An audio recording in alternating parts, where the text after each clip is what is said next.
Hello, my name is Dr. Sebastian Mahfood, and I'm one of your instructors for this course on designing an online curriculum. This short video is going to give you a start on the development of your virtual curriculum plan. Once you log into the course site for EDTC 5840, you'll notice that you have a link to week 2 that is now open to you. If you click on that link, you're going to see in the table of contents for week 2 the virtual curriculum plan. This explains that by the end of this course you'll have an 11-point virtual curriculum plan. Below that description are the 11 points. All you're going to have to do is write a couple of paragraphs on each of these 11 points. It's all due at the end of week 7. Now when I say a couple of paragraphs, there are going to be some very specific things that you'll want to include in each short write-up. This first element or item in the 11-point plan deals with a program description.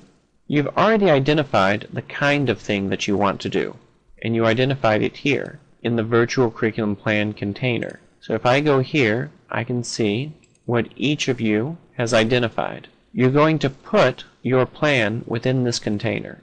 So this will be the container that you'll use to post all of your paragraphs for all 11 points from now through the end of week 7. So you've already chosen in here your virtual curriculum plan idea. At least you've got an area. So jumping back over to specifically what you need to write.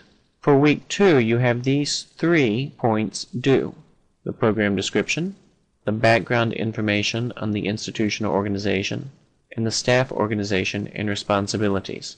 Now, the staff organization and responsibilities are going to be those that pertain to your virtual curriculum plan. So let's say you work at Webster University, and you're going to develop a virtual curriculum plan for a particular program of study at Webster. Let's say the Gerontology Master of Arts program. So you're going to want to put all of that online. Now if you go to Webster's website, you'll see it is already online. But let's say that you're the one responsible for doing it. You're going to want an organizational chart that shows staff persons within the organization, let's say within the greater world that Webster University is, that have responsibility for the virtual curriculum. Somebody who would have responsibility for the virtual curriculum of the MA program in Gerontology would be the program director or the coordinator for that area. That person would have underneath him or her an educational technologist or somebody that supported the development of that program. So at Webster it's easy. You just reach over to the Online Learning Center and you identify the people who work with the faculty in the MA in Gerontology. On your organizational chart, you want to include those faculty. You want to include the staff who support those faculty. And you need a short job description and target salary for those with primary responsibility. For instance, what are you going to pay your program director? What percentage of your budget are you going to pay the Online Learning Center? You may not have to pay them anything if it's a large university. If you're in a small college or a small school, though, you may have to pay a person who has that role to come in and provide that kind of assistance. So anyway, you get the idea of staff organization. You cannot write this area, though, without first describing what kind of program it is that you're going to be offering. And while you can turn staff organization and responsibilities into a chart, the chart has to be specific to a particular kind of program. So, what's the grade level? Is it an elementary, a secondary, or a post-secondary program? Is it an academic program at all? If one of you does a project on developing a virtual curriculum for Bible study course or for an exercise course, you're not going to have the same concerns that somebody who has to meet standards of accreditation will have. But you'll still want to have some kind of quality control in your work so that people who engage your program can receive some kind of certification or certificate of completion, and in their receiving this it's got some value.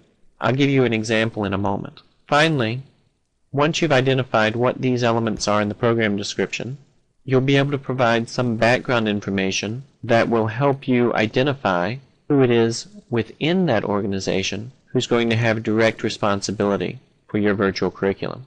So there you have it. These first three elements are all very interconnected and interdependent, and they're all very doable in a couple of paragraphs. We'll worry about these other elements, for instance, the CMS choice and rationale for week 3, when we get to week 3. For now, we have 3 elements, 1, 2, and 3, due here in your area by next Sunday, the 27th. I run a distance learning program at Holy Apostles College and Seminary in Cromwell, Connecticut. I do my work in this program from my home in St. Louis. Why? Because it's a distance learning program. I can engage in what I call remote administration. I have 40 faculty who teach 60 courses per semester. The 40 faculty live scattered around the country.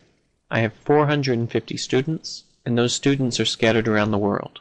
Though the college is in Cromwell, Connecticut, I'm actually pretty centrally located here in St. Louis, Missouri. So if I were to do a program description, I would first look at the distance learning page, and I'm reverse engineering this. I would read what this page says, and I could write up a description based on just this information. If I wanted to find something out about the college, I could do that here. About us, our history, mission and values, and so on. And I would understand that it's in this environment that I'm building a distance learning program.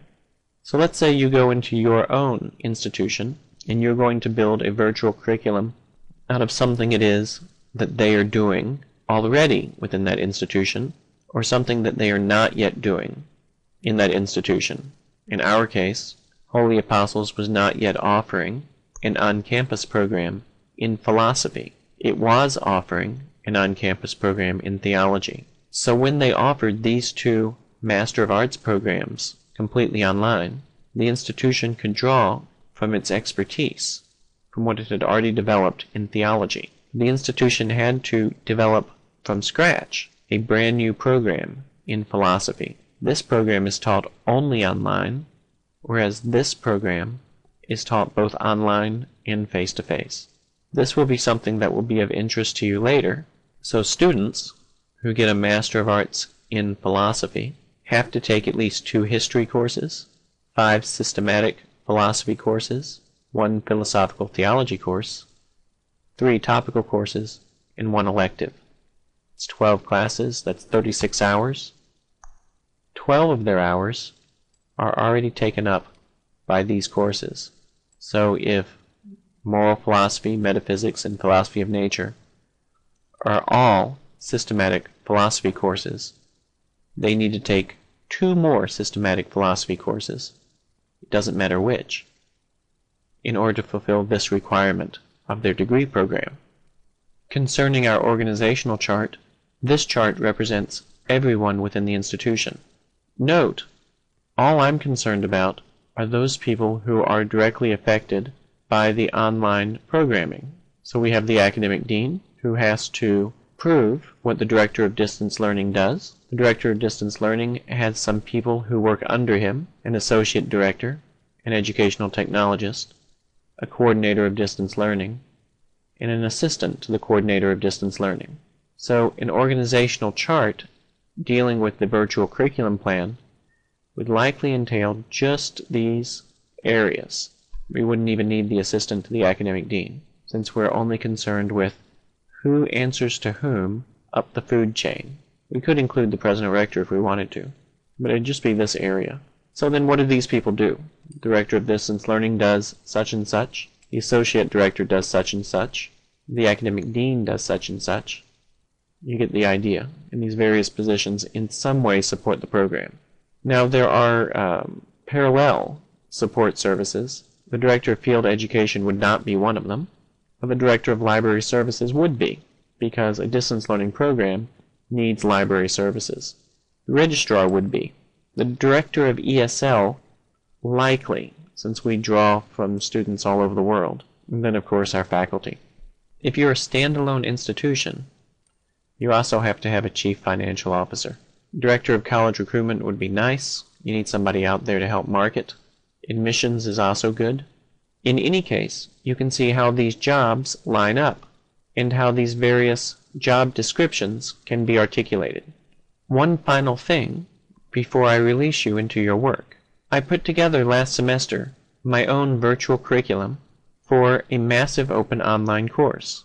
This page at www.hacksmooc.cc, HACS is an acronym for Holy Apostles College and Seminary, MOOC for Massive Open Online Course.